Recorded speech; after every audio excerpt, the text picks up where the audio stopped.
Assalamualaikum warahmatullahi wabarakatuh. Perkenalkan, nama saya Ari Kartikasari dengan NPM 1022100 dari kelas B Prodi Akuntansi. Pada kesempatan kali ini, saya akan menjelaskan kembali materi tentang Ma'rifatul Quran, Kalamullah.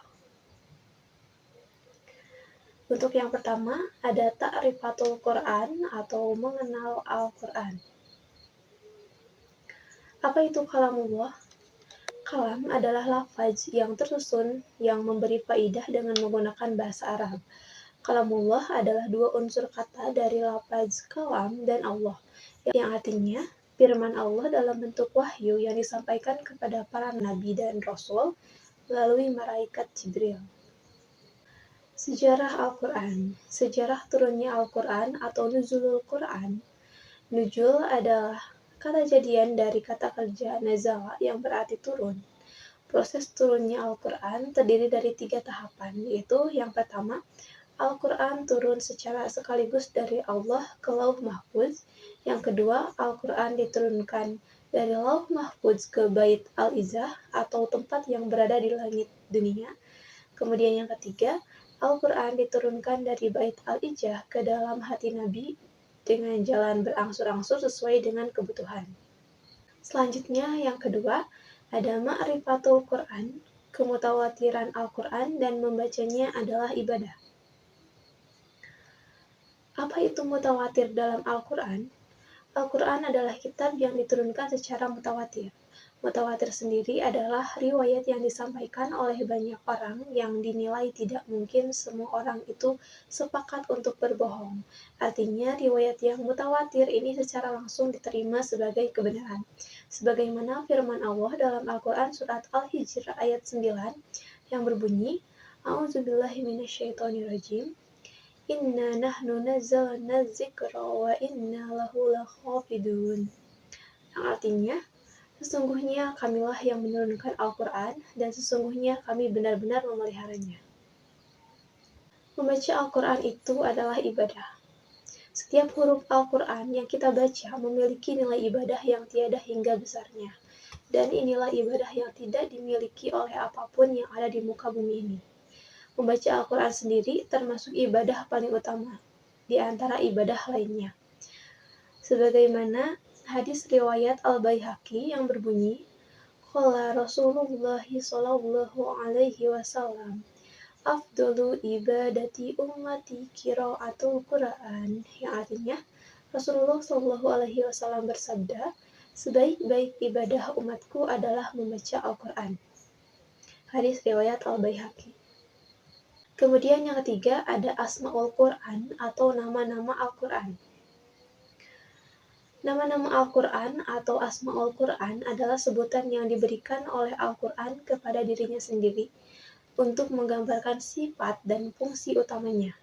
Berikut adalah beberapa nama Al-Quran beserta dalilnya. Yang pertama ada Al-Kitab dalam Al-Quran surat Al-Baqarah ayat 2, selanjutnya ada petunjuk dalam Quran surat Al-Baqarah ayat 2 dan 185. Yang ketiga, rahmat dalam Quran surat Al-Imran ayat 138. Yang keempat, cahaya dalam Quran surat Al-Maidah ayat 15-16. Yang kelima, ada ruh dalam Quran surat Asy-Syura ayat 52.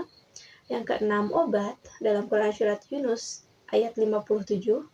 Yang ketujuh, kebenaran dalam Quran surat Al-Baqarah ayat 147. Yang kedelapan, penerangan dalam Quran surat Al-Imran ayat 138. Yang kesembilan, pelajaran dalam Quran surat Al-Qamar ayat 17 dan 22.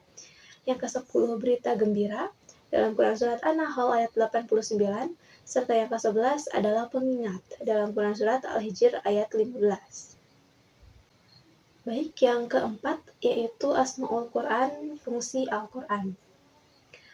Terdapat dua fungsi Al-Quran, yaitu fungsi umum dan fungsi khusus. Yang pertama, fungsi umum Al-Quran. Al-Quran memiliki fungsi yang secara umum dapat disimpulkan menjadi 3, yaitu yang pertama, sebagai petunjuk bagi seluruh manusia hingga akhir zaman, berbeda dengan kitab-kitab sebelumnya yang hanya diturunkan untuk umat zaman tertentu. Kemudian yang kedua, ada penyempurna bagi kitab-kitab suci sebelumnya. yang berfungsi untuk melengkapi, meluruskan, dan menggantikan kitab-kitab tersebut.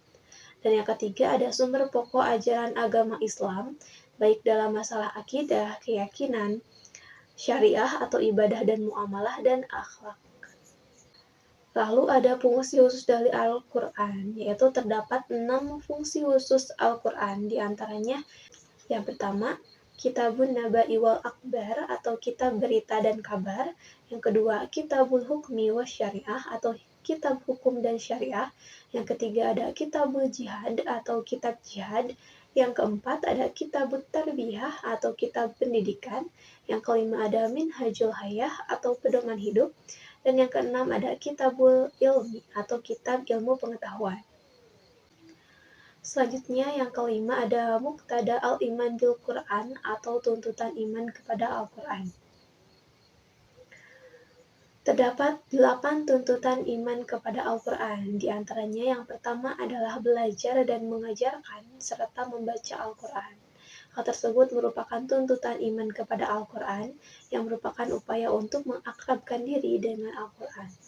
Selanjutnya yang kedua, ada memahami dan mentadaburi isi Al-Quran sebagai kitab petunjuk bagi kehidupan orang-orang yang beriman. Yang ketiga, melaksanakan perintah yang ada di dalam Al-Quran dan mengamalkannya dalam kehidupan sehari-hari. Kemudian yang keempat, ada menghafal dan memeliharanya. Yang kelima, mentarbiah diri dengan Al-Quran. Artinya, Al-Quran hadir sebagai kitab petunjuk akan apa-apa yang mesti dilakukan oleh manusia. Kemudian yang keenam, yaitu menerima dan tunduk dengan hukum-hukum yang diturunkan Allah dalam Al-Quran untuk kebaikan manusia itu sendiri. Lalu yang ketujuh, menyeru orang kepadanya. Allah mengutus para nabi untuk mengajak manusia kepada kebaikan, kembali kepada Allah dan Al-Quran. Dan yang terakhir ada menegakkannya di bumi. Mungkin cukup sekian materi mengenai Ma'rifatul Quran yang dapat saya sampaikan. Mohon maaf apabila ada kesalahan. Terima kasih. Wassalamualaikum warahmatullahi wabarakatuh.